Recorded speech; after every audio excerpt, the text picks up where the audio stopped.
নেতা তারেক রহমানকে নিয়ে হুজুর কি বললো, আসেন কথাগুলো আমরা শুনি। যে জনাব তারেক রহমান উনি নভেম্বরে দেশে আসবেন। ভালো, আলহামদুলিল্লাহ, অনেক দিন ধরে বিদেশে আছেন, দেশে আসবেন। আজকে আমি বেশ কয়েকটা চ্যানেলে দেখলাম, নিউজ হচ্ছে উনি আগে সর্বপ্রথম ওমরা করবেন।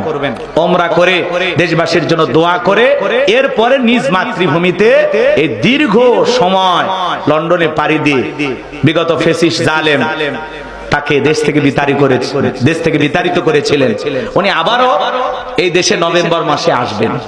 এখন রাগ করতেছেন আপনারা? একজন মুসলিম নেতা হিসেবে উনি একটা ওমরা করে আসবেন, নিয়ত করেছেন। প্রত্যেকটা চ্যানেলে নিউজ হচ্ছে যে জনাব তারেক রহমান নভেম্বরে দেশে ফিরবেন এবং সৌদি আরবে একটি ওমরা করে তারপরে দেশে আসবেন। আলহামদুলিল্লাহ, আমরা ওনার জন্য দোয়া করি। ওনার উপরে অনেক নির্যাতন জুলুম হয়েছে, কথা বলেন না কেন?